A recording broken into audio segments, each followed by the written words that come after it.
Hey everyone, it's Anna here from Genuine and I'm here with Some Images of Paradise. Hi, Some Images of Paradise, how are you? So you've released a brand new album, I Expect the Same of You, one of my favourite albums, Irish albums this year so far. And not even Irish, it's just excellent. Can you tell us a little bit about maybe the themes of the album, what's it about, and maybe the process of those songs all coming together? When it came to the process of making the album, it was very subconscious. I don't think there was no intention of having a running theme, and it was only even in having to write press releases for it and shit like that, you get what I mean? And it was even when Outsider Noise did their review of it and they put it in perfect words, the record is very clearly about survivor's guilt. It's about this sensation of coming to terms with having a new lease on life and the unique mania that comes with that, where it's you spend years writhing preparing for death, and then you come to that moment where it's you accept that you're not going to die, you are going to continue, and that is hell because you set yourself up for failure the whole way. Do you get what I mean? And you have to come to terms with the past self that never wanted you to make it this far. Do you get what I mean? For the album artwork and the single artwork for I Expect the Same of You, can you tell us who did that artwork for you? It's Euribia. They are a artist that's on Instagram, so that's at Euribia. They're absolutely unbelievable, one of the most striking artists ever. We worked with them last year commissioning for 2 single covers, and then when it came time to decide who was going to do it again, it was the only option in our heads. And the cover itself, it was meant to be very evocative of a teen movie. It was that kind of effect was very desirable for, because there's so many films like Heathers and Blue Spring that really influence the way we care to approach edginess. Do you get what I mean? Where it is it's cutting and it's rash, but there's something about it that is adolescent and desperate, and yet there is still some element of innocence in that. Do you guys have any musicians who inspired you to become musicians yourselves? Powpig. When I was 16, Leah was in the year above me in school. When I realised she was in a band, it was opening for girl band and stuff. I thought that was crazy, playing Vicar Street, and I was it was kind of crazy to me that someone who I knew could actually make it as a musician, and I was that was just crazy to me. I wrote haikus about cannibalism in your yearbook. We're one of my favourite bands. When I listened to them when I was 14 years old, I remember putting it on, and I was coming off the cuff of Pierce the Veil and Black Veil Brides and shit, you get what I mean? So I was listening to that and I was this is actually the worst thing I've ever heard in my entire life, man. This is the biggest heap of buns known to man. And then it was I kept going back to it, and I kept going back to it in such a way where I was going back to chat shit. Do you get what I mean? Or I was you gotta hear this, man, it's so trash. And then eventually it just started making me cry. And I think it was just that unbridled expression, that how the fact that every photo of them screaming, they didn't have a microphone in front of them. Do you get what I mean? They were just out loud to the crowd. That's just that was oh, I think I'm gonna do this forever. It was my dad who got me into playing guitar.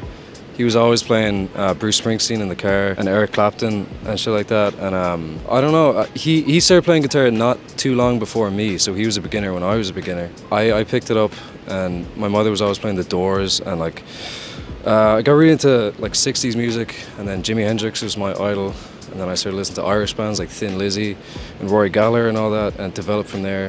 For me, it was definitely Elliott Smith. He was the first person I listened to where I was I realised how much you could express through music, and it's always sonically interesting, but just his lyrics were so good. And then this is kind of a deep pull, but there's a 5th member of this band who wasn't able to be here today. And he doesn't play live with us, but he produces everything. He's a genius. His name's Evan O'Malley. Releases music under Martian Subculture. We can put a photo of him here on the hand if you want. And yeah, I met him on the first day of secondary school. We talked about Smosh videos for 20 minutes. And yeah, I play bass in the band, and he taught me how to play bass, taught me how to produce my own music, taught me so much. So I'm going to say my friend Evan as well. Would you have anyone that you'd love to collab with as a band? Ryosuke Hamaguchi. Greatest filmmaker alive. If you want to do anything, if you even just want to talk, I'd love a conversation. You know what? I would love to do a photo shoot with McLean Black. I think that would be so tough. I love their work, and I think it would actually really suit the image of this band. Sam Rock would absolutely love to work with him. He's one of the best photographers in the world. He's up in Paris at the moment. Really hoping we could tap in with him at some point. I'm going to say musically, because this almost happened, but our friend Julie Louise Knifefist, we played a couple of gigs with him in England, and he came over to the house one time, to our fancy studio in my house actually, which is just a living room. But yeah, he came over and we worked a little bit and stuff. We didn't really get anything finished, but it was really fun working with him because he's just, the way he thinks about production and all that is bizarre. He's just got a mad way of going about it. He's a freak. He's a beautiful freak. We hadn't properly accounted for the fact or explained to him that like we could not scream in that gaff. Do you know? Like, so he walked in ready to like, oh man, just like throw that place up, like. And I was washed on guitar that day. I was washed on guitar that day. It was mad fun though. He's a brilliant mind. He's a great guy. I actually say Yahweh nail gun. Oh my god! Yes. There's really no explanation needed. It's just Yahweh nail gun. Oh yeah, my god. Do you have any favourite movie soundtracks or scores and video game soundtracks if you play? Taxi Driver. No explanation needed. I think it's a rubbish movie, but I think the soundtrack is amazing, and I will die on that hill. I'd probably go back to the Elliott Smith influence and say Good Will Hunting, just because that's my favourite movie and that's how I found him. Not all of us are fans of Gus Van Sant, you know. But he's a good director, my opinion. And yeah, I'd say that. And I think just the songs in that Off Either Or are really nice. Works really well with the film. I'm gonna say Paris, Texas. Yeah. I can't remember your man's name who did the soundtrack. Roy Orbison? No, it wasn't Roy Orbison. It's something like that though. But that soundtrack is mind-blowing. It's incredible. Yeah, it's amazing. Yeah. The soundtrack for An Elephant Sitting Still. It was done by like a Chinese math rock band. It's just beautiful in context of the film. It's like absolutely jaw-dropping, and that's my favourite film of all time. The soundtrack to Celeste as well. Especially that game really affected me as a teenager, like dealing with like gender dysphoria and stuff. And it was a case of like I didn't know shit about that game, like lickety split going into it, and so like discovering what it was about through that process was like just so special to me. And that soundtrack is just so like saccharine, you know. It has such like, it's like listening to like stalactites fall from a ceiling. It's just so like crisp and beautiful. It's another movie one, and it's kind of on the same vein as the gender dysphoria. Breakfast on Pluto. Yeah. Picked that up in Bell Book and Candle, the CD for Breakfast on Pluto.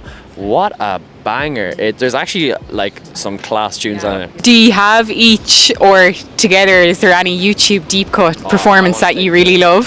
Fixity live in Malmo, but it's like free jazz performance in Malmo in Sweden. It's The Mildest Man Alive.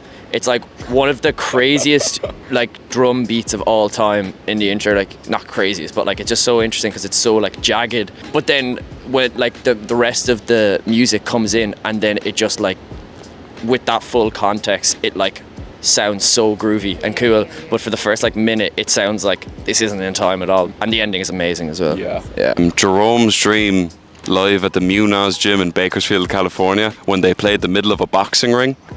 And your man, he just screams out loud the whole time, and he's just bent his neck back shrieking, and you can hear him so clearly. It is agony to listen to. Like, they used to cough up blood after gigs and shit. Like, my father hates my influences, man. My father hates my influences. What did he say about like, do you not think it's mad to be influencing people to scream?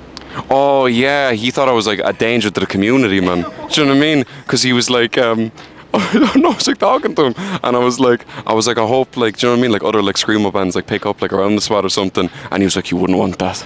You wouldn't want that. No, you'd be putting kids in danger now. You'd be putting kids in danger. But no, that performance is life changing. I show that to everyone, whether they want me to or not. It's just, it's amazing. Fishman's Long Season, live '98. If you haven't seen it, you have to watch it. It's like it's an absolute experience. Like, it's indescribable. It's incredible. I would say it's a weird one because I'm not a big fan of the music, but I'm pretty sure, correct me in post if I'm wrong, but I think it's a Tool gig from like the really early days, and this guy gets on stage, and as you can tell, just the singer's just annoyed, and he just catches him in a chokehold from behind, wrestles him to the ground, and finishes the song. My friend Jordan showed it to me the other day, and I was hysterical looking at it, so I'll go for that one. Have you ever heard of a band called Sun O? You heard Sun O? They're like a drone metal band. They're like just like the loudest, most like continuous drone. They're beautiful. I used to listen to them to recover from headaches, man. But like obviously they would just do that for like 3-hour sets. There's this one video of them playing, like I think it's like they're playing like their album Dunkirk live, and man, the whole crowd is like zoned the fuck out, man. Like nobody, like nobody's hardly breathing. And man, a fella tries to stage dive in like the middle of it. It's the worst thing I've ever seen, man. And like man, you can hear it. You can just hear like a Like, it's so mad. Do you have any favourite Irish artists at the moment? Aoife Nessa Francis. I'm obsessed with the first album, Land of No Junction, and Roche. Every festival I go to, she's always playing, and it's always my favourite artist of the weekend. Brit Nasty, best fucking band in the world. That's a fact. No, that's a fact. Skyless from Dublin, they are absolutely killing it right now. Shoegaze is like internationally such an oversaturated genre. It's amazing to hear a band with like such clear like love and passion and like songwriting skill just like involved in that. There's one fella that like you put me onto in your playlist, and I hope I'm pronouncing his name right. Fiova? Man, I've had that song on loop because it's like the Irish Porter Robinson. Eden is amazing. I feel like a lot of people don't know he's from Ireland. Eden's unbelievable, man. Yeah, so much love, man. Misha on Sleeve released an incredible EP there a Amazing. while ago, Laying Me in Decree. And if you haven't heard it, listen to it because it's slept on so hard. It's brilliant. I'll also shout out another Limerick band, John Foley and the Prize Band. They're incredible. They're going places. They're such a fun band. I'll say our friend Mold Boy. Don't think he's officially released anything yet, but he's on Spotify. He's on Spotify. He's got one Spotify, and he's one of the best guitarists I've ever seen. The way he does it, it's just mad. If you can never see him play live, be playing with the likes of Rory, that kind of scene. And I'd also say there's an artist from Limerick called Laura Duff. She released an album called Sea Legs, and it's just brilliant. It's an album about just grief and so much other things. First song on that album is called Ligature. It's one of my favourite songs of the year. It's just really, really beautiful. And then there's just all the other Limerick heads, Cassavetes, you know, all those types. Godwin, shout out Godwin. Mad into pinners, mad into bird watching, just all those boys, and DJ pinners. So Shout out to Imbow from Dundalk. That their music is absolutely brilliant. Pond 20mg up in Dublin, and his like alt account that he got on Spotify called like 20mg guy. He got one tune called Why You Called, and I've had that shit on loop. Death to Ricky, obviously he's so crazy up right now, as he should be, man. Polo, life changing, man. Life changing. JLK as well. Okay. Gotta rep my guy. Okay. Tom Daly. Tom Daly. Oh, he's just, man, he's got the weirdest head for music, and the fact that he can translate it is just unbelievable. You know, no, he's amazing, and he's the sound of skin. He's so lovely. He's so sweet. What would be on your dream rider? It'd be nice to have a rider. I think, yeah, that's actually exactly what I was going to say. 25 cans. This is actually just, I'm actually just saying this for autumn. It wouldn't, I wouldn't even use it, but 25 cans of Monster Monarch. I think you'd go crazy for It's that. the peach flavour. Yeah. It's very nice. Or no, if they could, It's over there if, right now. if they went out of their way, they'd love the Monster Mixed, which you can't even really get in Ireland anymore unless Love you go the to the UK. American candy shops. Yeah. They sell them for like €4. So if a venue would be willing to do that for us, Yeah. you know, like they could keep us forever. Yeah. Couple packs like Hall Suitors. Be nice. A towel, but you know what, man? I'd kill for one of them towels they give you in like barber shops where they like microwave that shit for a few minutes and then they whip that out. You know what I mean? I'd love to be getting steamed and then a cold shower. Do you get what I mean? Also, fresh pair of socks. Obviously, you bring that yourself, but if they were brand new, spanking off the shelf, that's a different story. That's life changing. I don't know how feasible it'd be, but like a suitcase with like $1 million in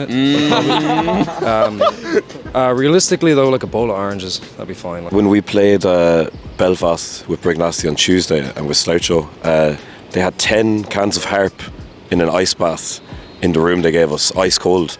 I feel like that's all you can ask for, you know. Tell us what's next for Some Images of Paradise. Is there any plans for new music? Oh, I think a lot, which is class. I think loads. Loads. I don't know, things have been going amazingly well. The like amount of love that the album's been getting has been like overwhelming at times.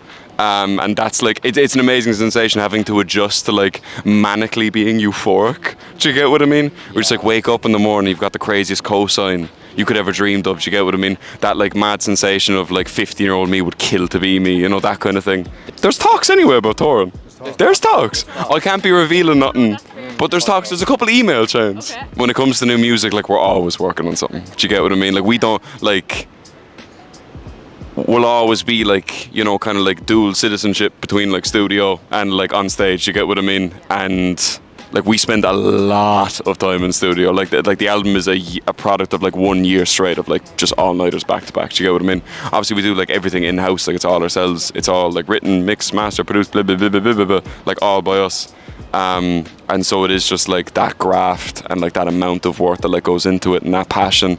It's like this band is like so firmly bound to our like relationship as friends, and it's like we just want to hang out. We just want to be together anyway. We might as well pick up a guitar. We do have some songs that didn't make the album that we're looking at sneaking out somehow, some way. We might slip them out in an odd enough way, but in a cool way. Shout out to Los Campesinos for co-signing us and making this crazy. Shout out to Ian Cohen for talking about us. Cause oh my god, like what? Yeah, it's been amazing. It's been so amazing. We are some Images of Paradise, and you're watching Genuine.